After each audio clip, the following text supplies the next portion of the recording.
I, Thoth the Atlantean, master of mysteries, keeper of records, mighty king, magician, living from generation to generation, being about to pass into the halls of Amenti, set down for the guidance of those that are to come after, these records of the mighty wisdom of great Atlantis. In the great city of Keo on the island of Undal, in a time far past, I began this incarnation.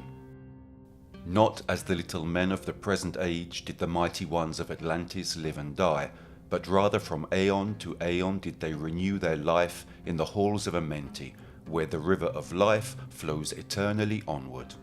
100 times 10 have I descended the dark way that led into light, and as many times have I ascended from the darkness into the light, my strength and power renewed. Now for a time I descend, and the men of Chem shall know me no more. But in a time yet unborn will I rise again, mighty and potent, requiring an accounting of those left behind me. Then beware, O men of Chem, if ye have falsely betrayed my teaching, for I shall cast ye down from your high estate into the darkness of the caves from whence ye came. Betray not my secrets to the men of the north or the men of the south, lest my curse fall upon ye. Remember and heed my words, for surely I will return again, and require of thee that which ye guard. Aye, even from beyond time and from beyond death will I return.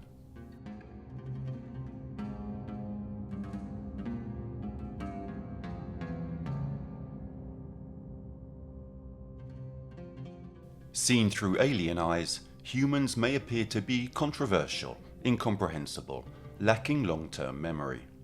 The ancestors of modern men fully understood that the fragile memory should be kept in something more resistant than the mind of the individual, or on simple pages.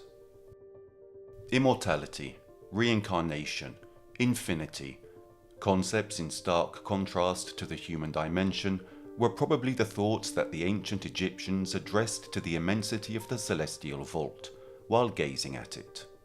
These ancestors of ours observed space and nature for millennia, loving life and reality so much that they wanted to imprint the concepts on stone, in a continuous metamorphosis of temples and stories. We are the memory, and the important things had to be remembered by everyone. But as strange as it is to imagine that the arid territories of Egypt in the past could have been flourishing and green spaces, it must be remembered that everything was originally submerged, first by ice and then by water. So the conformation of the Earth's surface must have been something very distant from that which we know now. We have traces of these hypotheses in our ancestral memory when we mention the city of Atlantis. Its origin, where it could be, or how the ancients managed to remember its existence is not clear. The legend of Atlantis comes to us thanks to the Greeks. We start talking about it in 360 BC, through the dialogue of Timaeus and Critias, where Plato states, "There was an island situated in front of the straits which are by you called the Pillars of Heracles. The island was larger than Libya and Asia put together, and was the way to other islands, and from these you might pass to the whole of the opposite continent, which surrounded the true ocean. But afterwards there occurred violent earthquakes and floods, and in a single day and night of misfortune all your warlike men in a body sank into the earth, and the island of Atlantis, in like manner, disappeared in the depths of the sea." Following these events, everything changed. A long time later, the isolated lands, limited by the flow of the tides, were transformed into large territories, and when man found the glory of the Egyptian territory along his path, he stopped there, letting himself be subjugated by its natural strength. For over 5 millennia, a great civilization, seemingly connected to the kingdom of heaven, ruled on the banks of the great river Iteru, known today as the Nile. Deeply linked to water, the ancient Egyptian civilization was born from a spark that flared up over time along that immense life-bearing water artery, and it was thanks to this river, which psychically flooded its banks, that the impression was created among people that it was necessary to establish the order of time, to recognize and predict when the episodes from the past could occur, repeatedly, leading to the construction of a calendar divided into 3 seasons: floodwaters, plant growth, and harvest, leading to understanding that the rotation of the Earth around the Sun could last 360 days, plus 5 days called epagomena. Of these 5 days, the Egyptians wrote a myth, which comes to us only through the story of Plutarch, a Greek philosopher who lived under the Roman Empire. According to Plutarch, a mysterious god Thoth, guardian of knowledge, managed to obtain these 5 days by playing and winning a game of Senet, an ancestor of the better-known game of backgammon, against Khonshu, the god of the moon. The sun, more commonly known as the god Ra, had forbidden children to be born from the union of Nut, goddess of the sky, and Geb, god of the earth. By adding these 5 days, however, Thoth would have given the goddess Nut the possibility of conceiving 5 deities: Osiris, the inventor of agriculture; Horus, symbol of protection and strength; Seth, god of storms and disorder and chaos; Isis, goddess of life; and Nephthys, goddess of the underworld and protector of mummies. Although to our eyes these figures seem only the characters of a mythical story for adults and children, often represented by majestic and at the same time terrifying beings, they were fundamental for the formation of new concepts and ideas. In fact, the gods synthetically enclosed unique signifiers with multiple meanings, becoming the binder of civilization. Through and around them, communication was established, the evolution of the logos, the birth of different archetypes from which our own civilization throughout history has profoundly drawn. But the path to get there was far from simple. In the beginning, in the known world, there were simple communities of nomads who wandered through a hostile nature, where only the primordial law of the strongest was in force. These living beings, forced to impose themselves on each other, tried to perpetrate a constant life cycle, not becoming food for vultures or any other predator. Nature remained hostile until it was understood how it worked, and that it was necessary to remain united in order not to disappear in the face of its strength. As well as natural mysteries, it was found necessary to remember, century after century, laws and rules. Men and women came together to defeat the fear of loneliness and death, finding a promised land beneath their feet. Crossed by the roaring currents that headed towards the north of a continent that would become the cradle of human civilization over the millennia, Egypt became the place where men decided to lay a principle of civilization. To mix and discuss things, but not only for the people, above all for those whose path had been chosen by destiny. The scribes, let's not forget, were a caste. The long process of integration and territorial wealth led to the assimilation of neighboring and then distant civilizations. While the amber sands flowed incessantly within the hourglass of time, the small settlements became villages, the villages large cities, and later capitals of kingdoms were erected that through long struggles, civil wars, and political agreements transformed themselves, unifying into one unitary state under the dominance of the king pharaohs, giving rise to a society rich in knowledge, but above all in systems that were useful for controlling an empire. Too often, ancient Egypt is associated only with the pyramids of Giza. Too often we forget that in addition to these impressive monuments, which are only theoretically funereal, this territory, over time, has given us much more through its high level of development, knowledge, and the richness of the skills of its people. A population so ancient as to leave us only a hypothetical idea of its origins, given that the Egyptians are believed to have been aware of, and in some cases, the direct descendants of the children of Atlantis. And here the logos, the subtle link between thought and word, assumed a fundamental importance through the representation of sacred figures and a linguistic code. Throughout Egyptian history, the scribes produced an incredible volume of stories, mathematical writings, medical manuals, legends, and religious texts for humanity, which today, even more than ever, thanks to new studies on their writing, can be understood and analysed, thus bringing to light the different facets of the Iteru River people. It took 300 years after the discovery of the Rosetta Stone to be able to translate these ancient finds. The text of the artifact contains a decree issued by the priests of Memphis informing of the suppression of certain types of taxes and the construction of temples and statues dedicated to the pharaoh Ptolemy V Epiphanes. It was originally written in 3 languages: Egyptian hieroglyphics, Demotic Egyptian, and Ancient Greek. This artifact, discovered in 1799 by Pierre-François Bouchard, captain in Napoleon Bonaparte's Egyptian campaign, is just one of the demonstrations of how advanced and skilled these people were in terms of communication. Writing became essential for the strengthening of the kingdom because, like any other majestic civilization of the past, the Egyptians also based their society and political structure on a pillar: religion. The fulcrum of the activities was the Egyptian polytheistic religion, formed by the gods, in the ancient language Netjer, who symbolized the multiplicity and the contrasting forces of life, the functions of nature through which creation came into being and is maintained. The religious system was formed by a conglomerate of anthropomorphic and zoomorphic divinities. There were over 1,500 divine figures who showed themselves to the people through the intermediation of the pharaohs, believed to possess divine abilities by virtue of their positions of power and control. In all of this, Egyptian theological philosophy carried within itself a main foundation.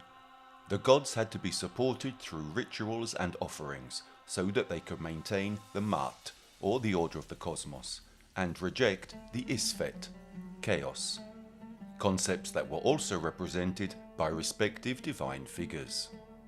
To fund this system, the state devoted enormous resources to religious rites, places where worship could be practiced for the enrichment of knowledge, effective methods aimed at fortifying the union of great glory. Glory that saw a repeated assimilation of nomadic cultures coming mainly from Mesopotamia, thus generating a continuous metamorphosis of the gods. Some of these sacred figures were a mix of territorial endemic divinities, as well as of more ancient and distant civilizations than the Egyptian one, and most likely it was for this reason that the gods created in Egypt had to favour the Mat and confine the Isfet. The ancient Egyptians knew very well that if the positive but also negative characteristics of the gods had been kept in mind, the people would have remembered the power of the divine, and consequently they would have been assimilated into society with more dexterity. The sacred of the past could not be cancelled, but rather reorganized to be perpetrated, understood, and loved also by those coming from other parts of the territory, so they could recognize the qualities of the gods of Egypt as if they were those of their land of origin. The fate of the ancient polytheistic religion, originating from the ancient territories of Mesopotamia and formed by gods with dual characteristics, more simply defined today with good and evil, had to continue its path, at least until the birth of the antithesis of the polytheistic religion, the birth of monotheistic Christianity derived from Jewish culture, where the concepts of good and evil were represented by distinct and simple figures, such as angels and demons, figures of a profound conceptual stereotype, a fraction of what surrounds and makes up the individual. A clear example of this assimilation is the figure of Ishtar, derived from the homologous goddess Inanna, whose name carries the meaning Lady of Heaven or Splendor, and also known by the name of Astarte by the Phoenicians and Canaanites. Inanna was the Sumerian goddess of fertility, beauty and love, understood as an erotic rather than conjugal figure, and was also assimilated to the Akkadian, then Babylonian and Assyrian goddess called Ishtar. Although these goddesses have different names, they have very similar characteristics to each other and were some of the most important Mesopotamian female deities. They, as well as all the Egyptian gods, represented both the positive and the negative, with a double facet: love and war, the cyclical regulation of a generous and also destructive nature, but also justice and agriculture. The dualistic nature of the gentle and murderous rain goddesses make them some of the most interesting figures in archaic mythology to this day. In Egypt, the figures of Ishtar, Inanna and Astarte, who appeared in the territory in totally different historical periods, were reintegrated into the Egyptian religion with the triad Isis, Sekhmet and Hathor, while later, in the course of more recent Jewish culture, influenced by the Canaanite peoples, also known as the peoples of Lebanon, Palestine and parts of Syria and Jordan, the figure of Astarte was totally eradicated, as it was considered abominable and in stark contrast to God. The numerous myths concerning Ishtar are often at odds with each other. In some tales, she is the daughter of Sin, god of the moon, and sister of Shamash, god of the sun, while in others she is described as the daughter of Anu, god of the sky. In each version, however, Ishtar is described as sister of Ereshkigal, lady of the great land, and her counterpart. She is, in short, one of the many figures that embody the creation of life. In all the stories, however, the association of the goddess with the planet Venus is maintained, which led her to have the title of Lady of the Resplendent Light. The iconography of the goddess is also associated with the eight-pointed star, a symbol also found in Catholic iconography related to the Virgin Mary. The symbol of the eight-pointed star evokes the fact that the planet Venus retraces the same phases in correspondence with an 80-year Earth cycle, something already widely known to Sumerian astronomers and astrologers. This is just one of the many demonstrations of how much the writings and sacred religious figures during the course of human memory may have been altered under the guise of time, and it is from here that another detail also emerges. Among the gods of Kem or ancient Egypt, there is one, the most revered, and depicted as a witness of the life of the pharaohs, which was never previously mentioned or described by other cultures. This is the figure of Thoth, guardian of wisdom, magic, measurement of time, mathematics and geometry, protector of scribes, and he who brought the knowledge of writing to mortals. Thoth, zoomorphic entity, celestial god, who in art was often depicted with the head of an ibis, probably because the curve of its beak recalled the segment of the crescent moon of the Mesopotamian peoples, and which during its primordial evolution was also depicted as a baboon holding a crescent moon in its hands. The choice of these identifications was probably dictated by the behavior of these two animals, which appeared to the human eye as intelligent beings, methodical and shrewd observers. The figure of Thoth was born in Lower Egypt during the pre-dynastic period, 3900 to 3150 BC, and was mostly worshipped in Kemno, or Hermopolis, starting from 2000 BC.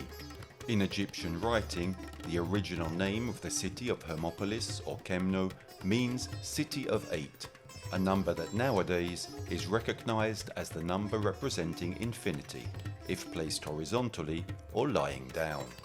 Hermopolis is the name attributed by Greek historians as an Egyptian locality devoted to Thoth, as he is also identified with the name of Hermes by the Greeks and Hermes Trismegistus by the Romans. This place was also the seat of the figure of the god Khnum, protector of the sources of the Nile, generator of the creative power of the floods. Hermopolis, capital of the 15th district of Upper Egypt, was built on the western bank of the Nile, in the heart of the Egyptian territory. It underwent great development in the pharaonic era and in the Hellenistic and Roman periods, until its destruction in the 5th century AD. Here Thoth assumed a role of great importance and was considered one of the creator deities of the world, being associated with the symbol of the dead sun, as the moon itself rarely appears in Egyptian theology, probably too sacred to be depicted with its direct god of reference, Khonshu. While the figure of Ra, god of the midday sun, and Aten, understood as a life-generating force created through his golden rays, are very often depicted. Akhenaten, in his hymn to Aten, says something surprising about this figure, as if the Egyptians had understood that life is possible on other planets thanks to the power of some distant star. You rise in perfection on the horizon of the sky, living Aten, who started life. Whenever you are risen upon the eastern horizon, you fill every land with your perfection. You are appealing, great sparkling, high over every land.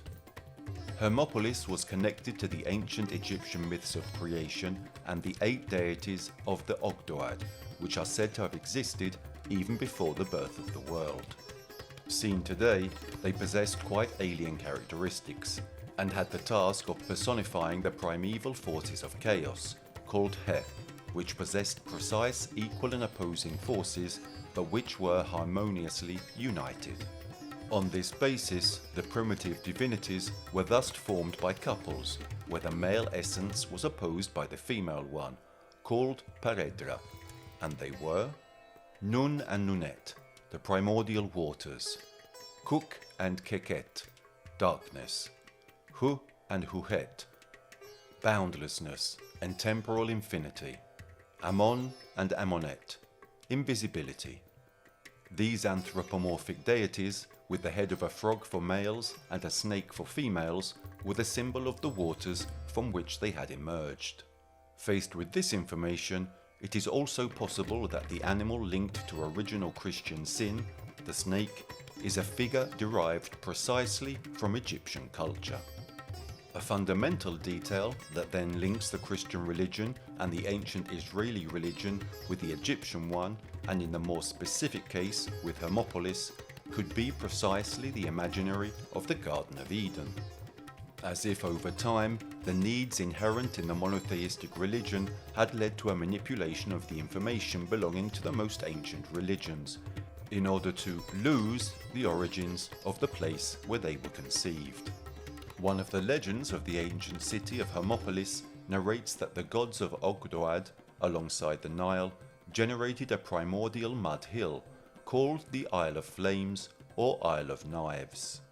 Here, in a mysterious way, the gods gave life to the sun, and according to the Hermopolitan clergy, the 8 deities who resided in chaos, who, in addition to creating other gods, also had the task of allowing the sun to rise daily, protecting it from darkness in the afterlife during the night. In Hermopolis, the Ogdoad and the cycles of the sun depended above all on the god Thoth, who every night placed the sleeping star on the hill, also better known as the moon, and it is for this reason that he was associated with the rebirth of the cycles, since the moon, simply by commanding the flow of water, regulates the cycles of every living being.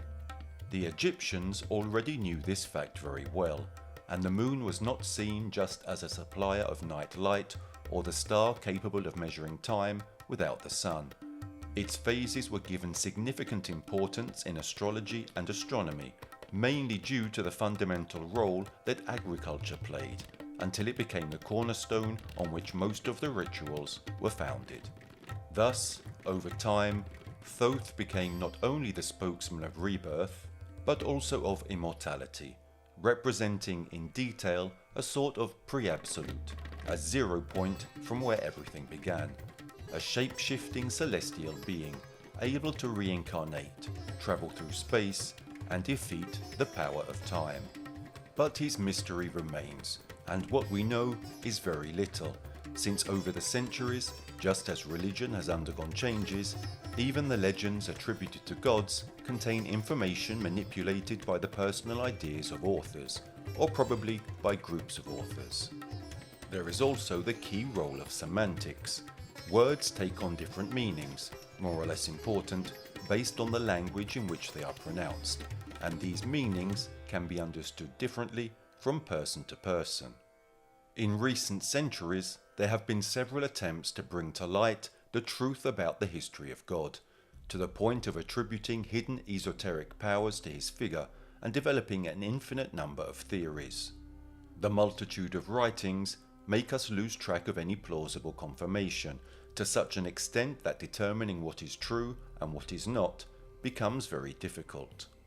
Starting from one of the most recent texts, written by Maurice Doreal in 1930, it becomes clear that the fusion between the evolution of historical knowledge and the mythology of the past has given birth to one of the more spiritual versions regarding God. It is not clear whether this text was the result of imagination, or of the translation of the original writings, or of an in-depth knowledge of religion and theories concerning Egypt, or a piece of automatic writing caused by a transcendental contact with the Spirit of God. However, Doreal brings out a surprising version of the mythological figure and reports that Thoth was not only a being so ancient as to have seen the origin of Atlantis and so powerful as to bend space-time, but that to all those who fully understand the meaning of the texts, it would be possible to live forever, understand the natural order of the cosmos, dominate time, and travel through it. In addition to this, in the text, what Doreal defines as the children of the light stands out, who would appear not to be spirits at all, but something very similar to aliens, and another god even more absolute than Thoth himself, the inhabitant of the temple. Then we read about a technology never seen before by the men of Chem or ancient Egypt, a technology by which the pyramids themselves would be the mechanism, and a fact is quite markedly underlined. The real adventure for this ancient people began from the end of everything. In the first chapter of Doreal's Emerald Tablets, it states, "Great were my people in the ancient days, great beyond the conception of the little people now around me. Knowing the wisdom of old, seeking far within the heart of infinity, knowledge that belonged to earth's youth. Wise were we with the wisdom of the children of light who dwelt among us. Strong were we with the power drawn from the eternal fire. And of all these, greatest among the children of men was my father, Thot, keeper of the great temple, link between the children of light who dwelt within the temple and the races of men who inhabited the 10 islands. Mouthpiece, after the 3, of the dweller of Unal, speaking to the kings with the voice that must be obeyed.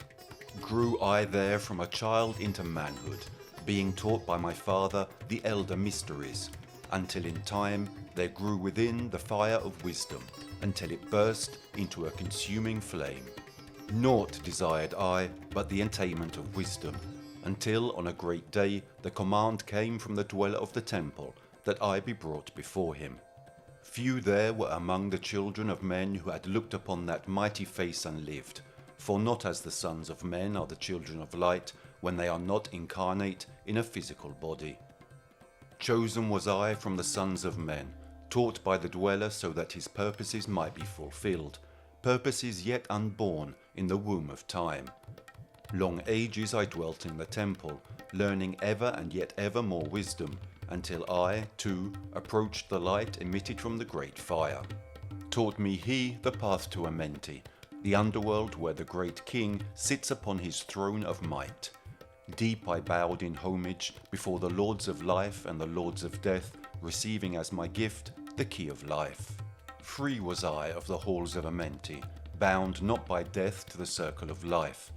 Far to the stars I journeyed, until space and time became as naught. Then, having drunk deep of the cup of wisdom, I looked into the hearts of men, and there found I greater mysteries, and was glad, for only in the search for truth could my soul be stilled and the flame within be quenched.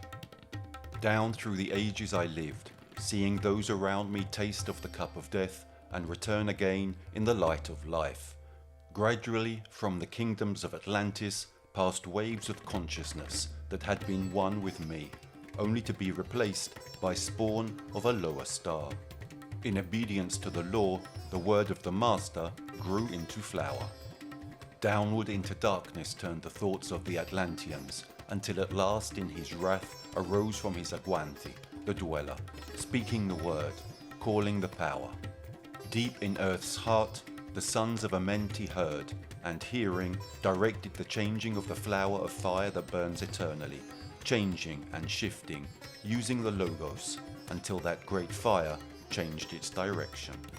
Over the world then broke the great waters, drowning and sinking, changing earth's balance until only the Temple of Light was left standing on the great mountain on Undal, still rising out of the water. Some there were who were living, saved from the rush of the fountains. Called to me then the Master, saying, Gather ye together my people, take them by the arts ye have learned of far across the waters, until ye reach the land of the hairy barbarians, dwelling in the caves of the desert. Follow there the plan that ye know of. Gathered I then my people, and entered the great ship of the Master. Upward we rose into the morning. Dark beneath us lay the temple. Suddenly over it rose the waters, vanished from earth, until the time appointed was the great temple. Fast we fled towards the sun of the morning, until beneath us lay the land of the children of Chem. Raging, they came with cudgels and spears, lifted in anger, seeking to slay and utterly destroy the sons of Atlantis. Then raised I my staff, and directed a ray of vibration, striking them still in their tracks as fragments of stone of the mountain. Then spoke I to them in words calm and peaceful, telling them of the might of Atlantis, saying we were children of the sun and its messengers. Cowed I them by my display of magic science, until at my feet they grovelled when I released them. Long dwelt we in the land of Chem, long and yet long again, until obeying the commands of the Master, who while sleeping yet lives eternally, I sent from me the sons of Atlantis, sent them in many directions, that from the womb of time wisdom might rise again in her children. Long time I dwelt in the land of Chem, doing great works by the wisdom within me. Upward grew into the light of knowledge the children of Chem, watered by the rains of my wisdom. Blasted I then a path to Amenti, so that I might retain my powers, living from age to age a son of Atlantis, keeping the wisdom, preserving the records. Great grew the sons of Chem, conquering the people around them, growing slowly upwards in soul force. Now for a time I go from among them into the dark halls of Amenti, deep in the halls of the earth, before the lords of the powers, face to face once again with the dweller. Raised I high over the entrance a doorway, a gateway leading down to Amenti. Few there would be with courage to dare it, few past the portal to dark Amenti. Raised over the passage I, a mighty pyramid, using the power that overcomes earth force. Deep and yet deeper placed I a force house or chamber. From it carved I a circular passage, reaching almost to the great summit. There in the apex set I the crystal, sending the ray into the time-space, drawing the force from out of the ether, concentrating upon the gateway to Amenti. Other chambers I built and left vacant to all seeming, yet hidden within them are the keys to Amenti. He who in courage would dare the dark realms, let him be purified first by long fasting, lie in the sarcophagus of stone in my chamber, then to reveal I to him the great mysteries. Soon shall he follow to where I shall meet him, even in the darkness of earth shall I meet him. I, Thoth, Lord of Wisdom, meet him and hold him and dwell with him always. Built I the great pyramid, patterned after the pyramid of earth force, burning eternally so that it too might remain through the ages. In it I built my knowledge of magic science, so that it might be here when again I return from Amenti. I, while I sleep in the halls of Amenti, my soul roaming free will incarnate, dwell among men in this form or another. Emissary on earth am I of the dweller, fulfilling his commands so man might be lifted. Now return I to the halls of Amenti, leaving behind me some of my wisdom. Preserve ye and keep ye the command of the dweller. Lift ever upwards your eyes towards the light. Surely in time ye are one with the Master. Surely by right ye are one with the Master. Surely by right ye are one with the All. Now I depart from ye. Know my commandments, keep them and be them, and I will be with you, helping and guiding you into the light. Now before me opens the portal. Go I down in the darkness of night. Maurice Doreal was the name adopted by Claude Doggins as head of the Brotherhood of the White Temple, an occult brotherhood based in Sedalia, Colorado. The writer was born in Sulphur Springs, Oklahoma.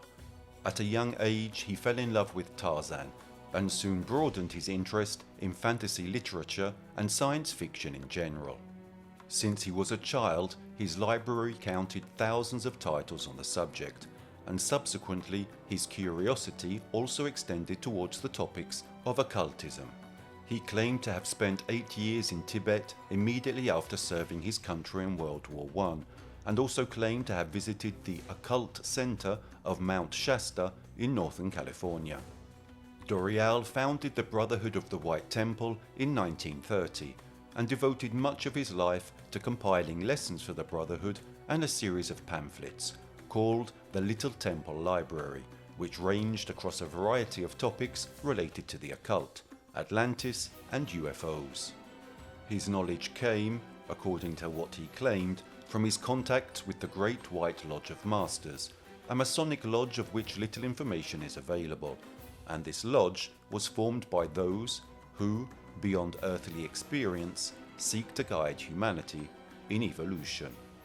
This is a very surprising fact, because Maurice Doreal produced numerous writings containing stories of UFOs and aliens, and which only later, in the 1960s, would seem to have become part of some science fiction films and stories, as if his mind had borne most of what we know on the subject, and not only, since it also laid the foundations for one of the most famous theories about aliens. He was convinced of the existence of the reptilians. He claimed that they were trying to merge with humans and that they were already operating underground, away from prying eyes. Doreal began work on the Brotherhood's new headquarters in Sedalia in 1946, at the height of fears of possible atomic warfare. The chosen location, a valley protected by 1,500-foot high mountain walls, should have been a safe and secure site in the event of a possible bombardment. 2 years later, he foretold that the biblical Battle of Armageddon would soon begin, and the resident brothers stockpiled food supplies for the troubled times ahead. The man died in 1963. The Brotherhood continues to exist today, and regards Doreal's many writings as authoritative literature. Thoth, as a witness of the reality lived by the Egyptian people, was often represented as secretary and vizier of Ra, god of the sun, and in the underworld, called Duat, he was the helper of Osiris when the need arose to judge the souls of the dead during psychostasis, or the ritual in which the deities assigned a judgment and consequently a destiny to the soul of the deceased. This practice originally comes to us through the documents written in the text of the Book of Coming Forth by Day, better known as the Book of the Dead. Book is the term that comes closest to indicating the entire collection of texts, which is made up of magical religious formulas, containing a considerable amount of material, and which was composed by various Egyptian priests over a millennium.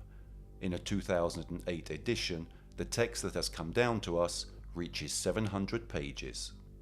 The magical practices contained in it were supposed to serve the deceased as protection and help in their journey towards the world of the dead, which was seen as fraught with pitfalls and difficulties in order to achieve immortality.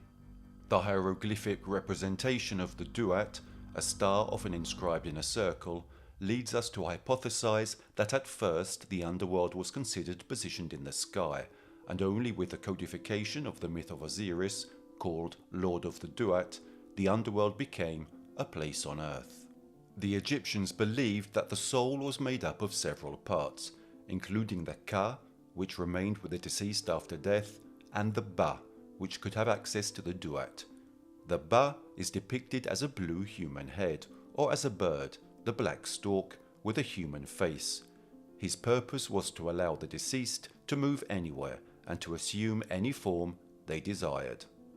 The most famous representation of psychostasis can be admired in the tomb of the noble Hennefer, superintendent of the cattle estates for the funerary cult of Seti I.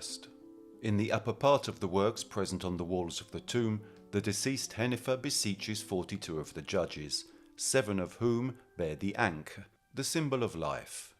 In the lower part of the hieroglyphics, Hennefer is led by the hands of Anubis, god of embalming, towards a balance in the Hall of the Two Mart, or Hall of the Two Truths. In a sort of second frame of the episode, Anubis can be seen placing the heart of the deceased on a plate of an enormous scale, represented in turn by the corresponding hieroglyph, a vase. On the other side of the balance, on the second plate, however, there is the feather, or the mart, symbol of balance, order, harmony, truth, law and rule, morality and justice. Mart, sent into the world by her father, the sun god Ra, was often personified as an anthropomorphic goddess, with a feather on her head. She was the goddess of the natural disposition of the constellations, the seasons, human as well as divine justice, as well as propagator of cosmic order versus chaos. The god of wisdom Thoth takes note of the outcome of the weighing. If, in fact, the heart, as the repository of all actions, good or evil, performed during life, balances the feather, then the deceased will be declared Ma'keru, or justified, and admitted to the realm of the dead. Otherwise, the heart of the deceased would have been fed to Amit, or she who swallows the deceased, represented by a monster at the foot of the balance, which is represented in polymorphic form by the most dangerous animals of Egypt, the crocodile, the lion, and the hippopotamus. The penultimate frame depicts Horus presenting Hennefer, ready to be accepted into the realm of the dead, by Osiris, who is enthroned at the extreme right of the painting under a canopy and placed on a sort of raft. Under the raft are many wavy lines, representing water or the ocean of primordial waters, the Nun, from which the primordial mound emerges, and which personifies the Isle of Flames, from which, in turn, the Egyptian lotus will arise. From the Egyptian lotus, emblem of rebirth, due to its characteristic of closing its corolla by sinking into the water in the evening, and by re-emerging at dawn, opening it and directing it towards the sunlight, in turn, the 4 sons of Horus are born. Dwamutef, with a jackal's head, Hapi, monkey-headed, Hamset, with a human head, and Kebeshenuf, with a falcon head, the protectors of the organs removed from the deceased and contained in the canopic jars. The presence of a set of scales connected to the concept of evaluation of truth would justify the fact that this very symbol was then chosen, still today, to indicate the impartiality of justice. During the last half of the 5th century BC, Pharaoh Psammetichus III was defeated in battle by King Cambyses II of Persia. Cambyses II was crowned pharaoh with the royal name of Mesutira, thus initiating the first Persian domination of Egypt. Thus, together with the island of Cyprus and the lands of Phoenicia, Egypt went to form the 6th satrapy, or province of the Persian Empire, called Achaemenid. During the century of Persian domination, Egypt was catapulted into a new reality, which no longer positioned it as a center of power and independent state, but as a province of a geographically vast and militarily powerful empire, where, however, the figure of the pharaoh persisted, embodied this time by the Persian emperors. They no longer resided along the Nile or in the capital Memphis, but in the Persian cities of Babylonia, Pasargadae, Ecbatana, Susa, and Persepolis. In this long period, society changed by indulging and incorporating the Achaemenid culture. However, religion remained anchored to the ancient creeds, and thus the figure of the god Thoth was also preserved. The Persian domination then ended, with the arrival of a figure who will forever link his fame to that of Egypt, Alexander the Great. His brief stay in the land of the Nile will bring a series of transformations to the country, not least the affirmation of the Ptolemaic pharaonic dynasty of Macedonian origin, which settled in the city of Alexandria, founded by the conqueror himself. He set up Egypt in a complex reality. Alongside the pharaonic model, Hellenism was asserted, which would transform Alexandria into one of the major cultural centers of the Mediterranean. The Greeks were stunned by such a complex civilization, which demonstrated its level of development through art, architecture, and knowledge. Thus, a fascination was born in Greek thinkers, which over time led to the assimilation of some cultural and, in particular, religious aspects. Thus, Thoth became Hermes, also called Hermes Trismegistus. For the Greeks, Hermes was the son of Zeus and the Pleiad Maya. He was considered the divine messenger, as well as holding the positions of god of trade, travel, borders, thieves, eloquence, and athletic disciplines. And just like his Egyptian counterpart, he also acts as psychopomp, or he who escorts the souls of the deceased to Hades. The classic iconography of Hermes obviously differs from that of Thoth. He was represented with the appearance of a handsome young man, carrying a pouch, wearing winged sandals and hat, and carrying the messenger staff called caduceus, while his symbols were the rooster and the tortoise. Both Hermes and Thoth are at the service of a superior divinity.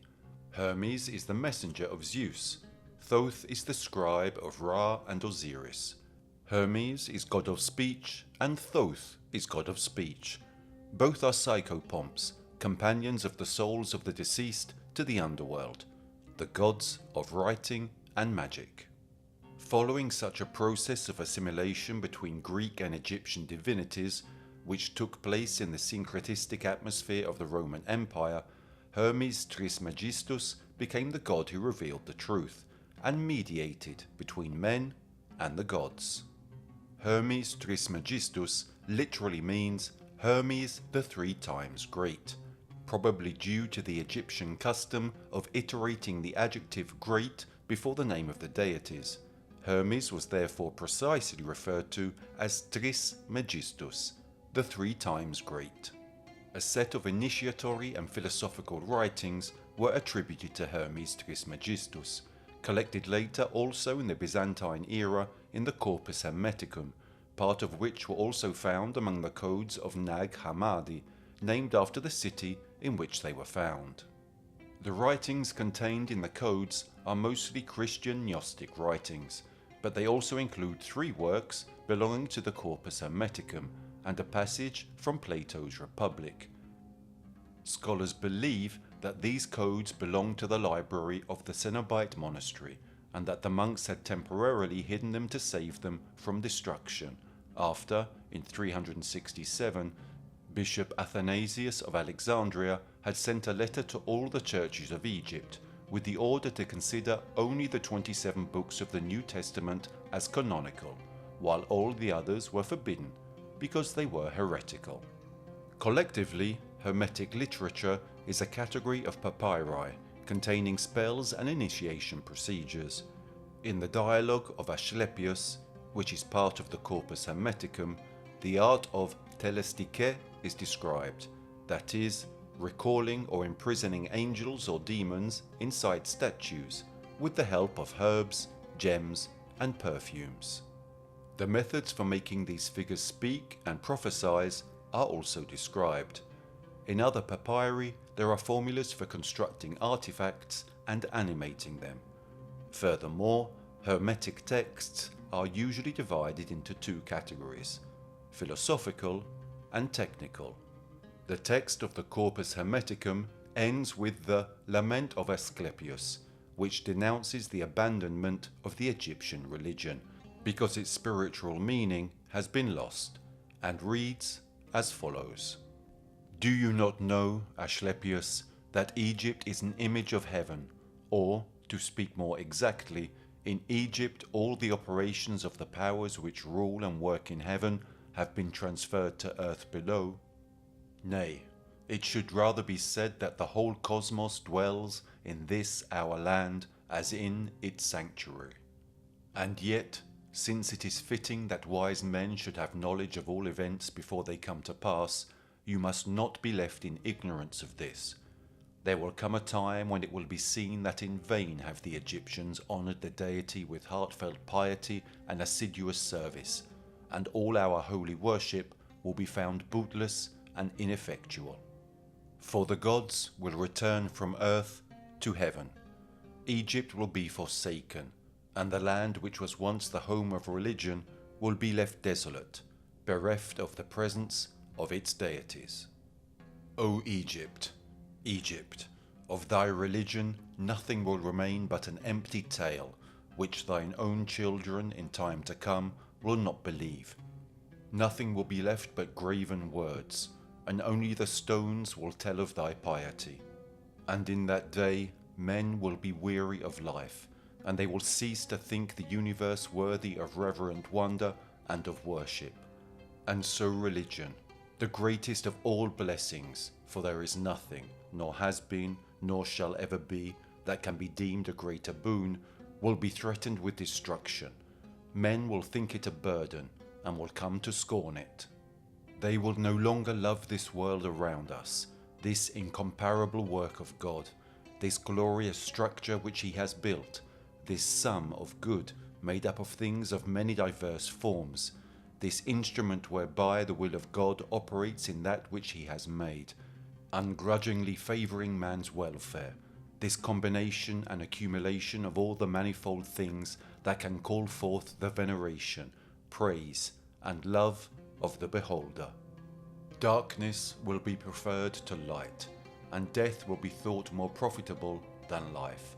No one will raise his eyes to heaven. The pious will be deemed insane, and the impious wise.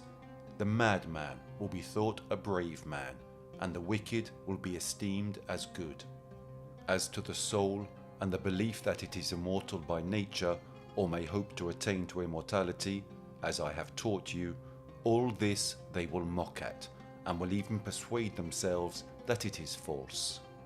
No word of reverence or piety, no utterance worthy of heaven and of the gods of heaven will be heard or believed.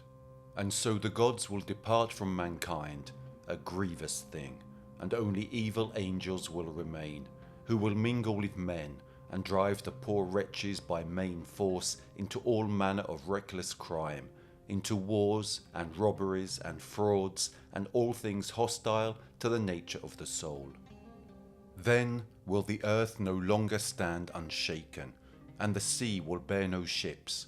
Heaven will not support the stars in their orbits, nor will the stars pursue their constant course in heaven. All voices of the gods will of necessity be silenced and dumb. The fruits of the earth will rot, the soil will turn barren, and the very air will sicken in sullen stagnation. After this manner will old age come upon the world. Religion will be no more. All things will be disordered and awry. All good will disappear. But when all this has befallen, Asclepius, then the Master and Father, God, the first before all, the maker of that God who first came into being, will look on that which has come to pass, and will stay the disorder by the counterworking of his will, which is the good. He will call back to the right path those who have gone astray. He will cleanse the world from evil, now washing it away with water, floods, now burning it out with fiercest fire, or again expelling it by war and pestilence. And thus he will bring back his world to its former aspect, so that the cosmos will once more be deemed worthy of worship and wondering reverence, and God, the maker and restorer of the mighty fabric, will be adored by the men of that day with unceasing hymns of praise and blessing. Such is the new birth of the cosmos. It is a making again of all things good, a holy and awe-striking restoration of all nature, and it is wrought in the process of time by the eternal will of God. For God's will has no beginning, it is ever the same, and as it is now, even so it has ever been, without beginning, for it is the very being of God to purpose good. Hermetic writings remained a precious source of knowledge even during the period of Roman dominance in the Mediterranean. However, following the advent of Christianity and its conversion to the state religion desired by Emperor Constantine, the Hermetic Code was banned as it represented a work containing religious ideas of pagan origin. Following the fall of the Western Roman Empire, there was almost 1,000 years in which in Western Europe the traces of the code were apparently lost, while in Constantinople and in the Middle East there was still research on these sacred writings, which philosophers also called the Book of Thoth. It was only during the 15th century, when scholars and philosophers in Italy came into contact with ancient works from Constantinople, which had just fallen into the hands of the Ottomans, that an interest in ancient culture was kindled for the first time. Thus began the Renaissance. In 1453, during a trip to Macedonia via Constantinople, the Italian monk Leonardo da Pistoia discovered 14 original books, belonging to Michael Psellos, of a work dating back to the 11th century, written in Greek for Hermes Trismegisto, and entitled Hermetica, and later known as the Corpus Hermeticum. Returning to Florence, the monk Leonardo gave the Corpus Hermeticum to Cosimo de' Medici, who, no later than 1463, commissioned Marsilio Ficino to translate it from Greek into Latin. The Corpus Hermeticum subsequently represented the source of inspiration for Renaissance, Hermetic, and Neoplatonic thought. But the journey of these writings to reach us was arduous. Indeed, the work of the Corpus Hermeticum would in turn appear to derive from the Hermetica, a vast collection of works containing translations of a multitude of Middle Eastern and Latin texts, which can vary widely in content and scope, although they are usually divided into two main categories: the technical Hermetica and the religious philosophical one. The technical category of Hermetica includes a wide variety of treatises on astrology, medicine and pharmacology, alchemy and magic, the oldest of which were written in Greek and may date as far back as the 2nd or 3rd century BC. Many of the writings belonging to this category were subsequently translated into Arabic and Latin, often extensively revised and expanded over the centuries.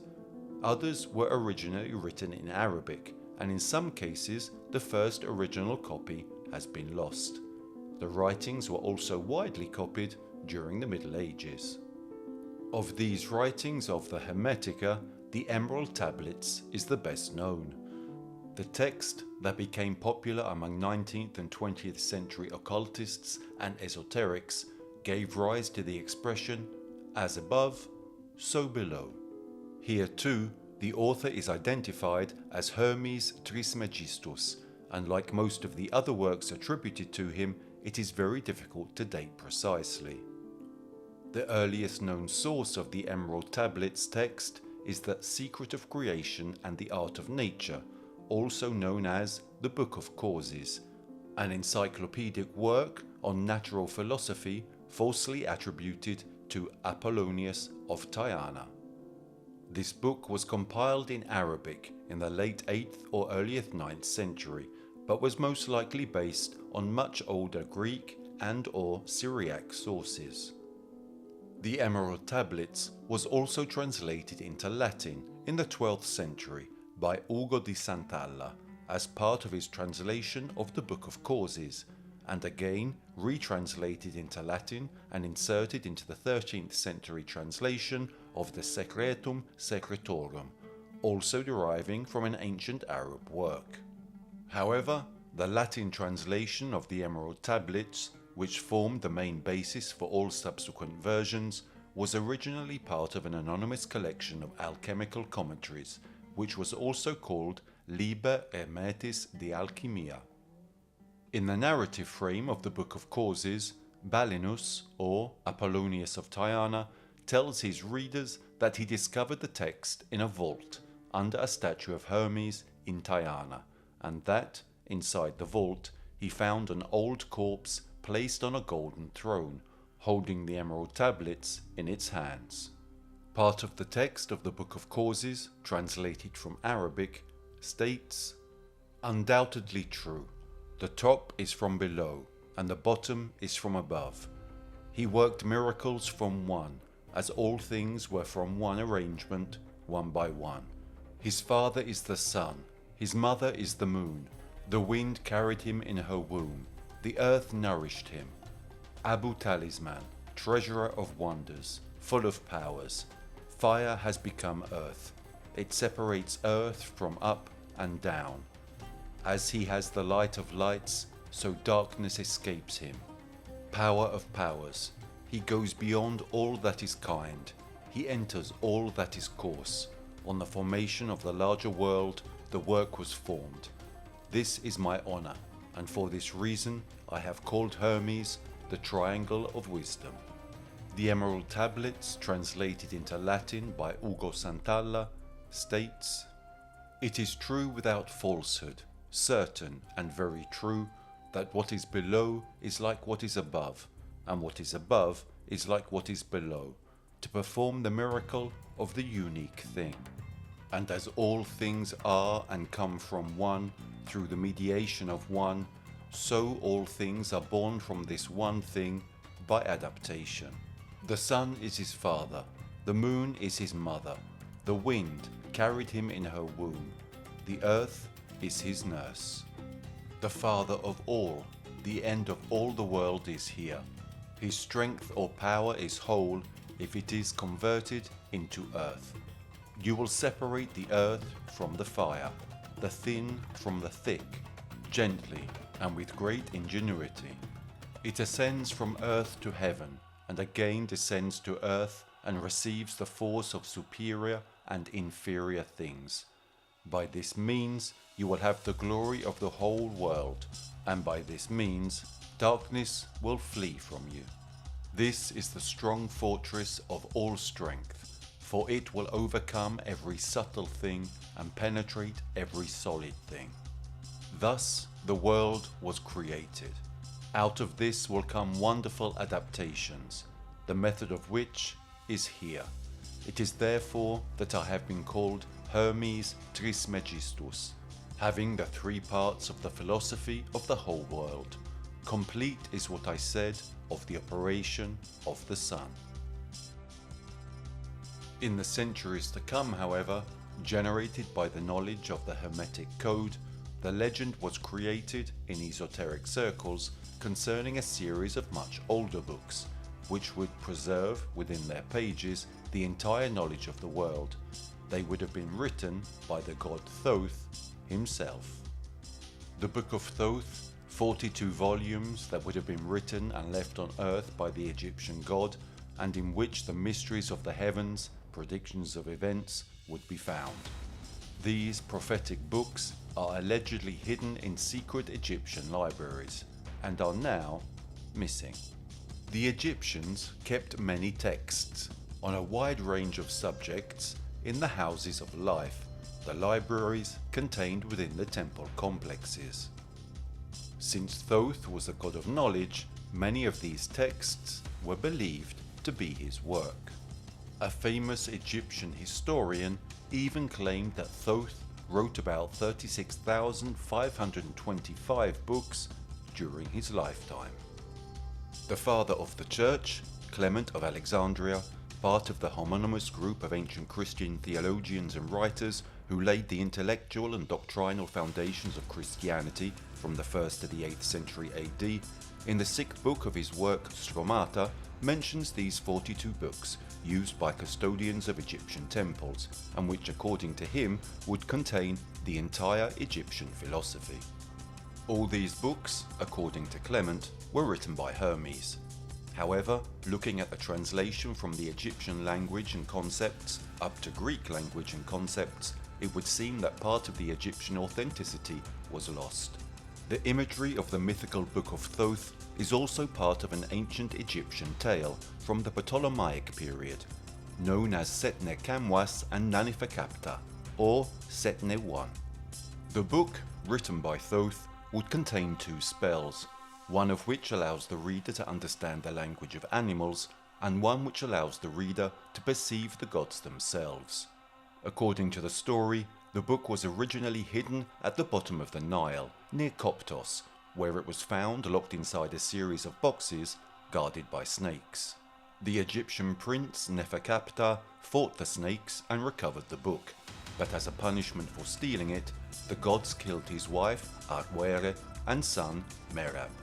Neferkapta committed suicide and was buried along with the book. Generations later, the story's protagonist, Setne Kamwas, a character based on the historical prince Kayamwazet, the 4th son of Ramses I, stole the book from Neferkapta's tomb, despite the opposition of Neferkapta's ghost.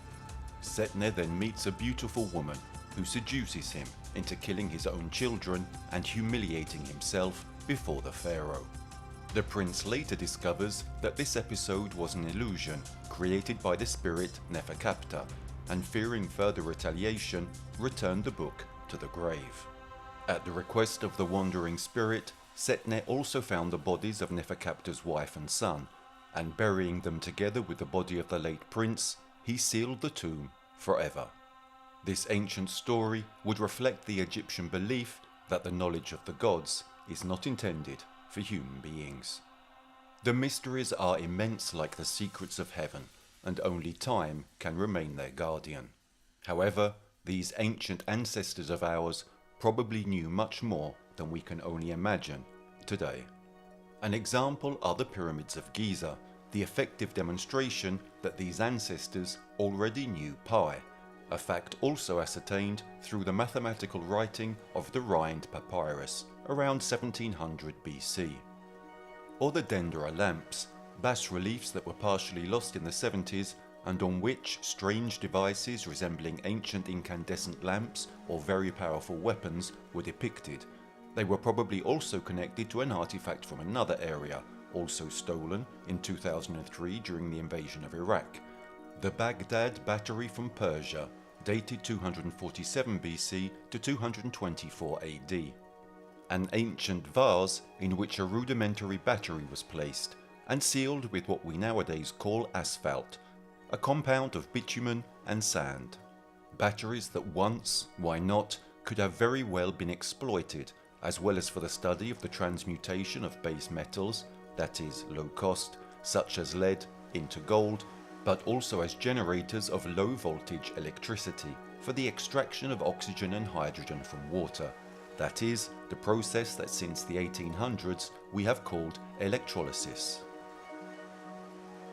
But if these ancestors built things like this, knowing their effects, how much of their knowledge could have been stolen?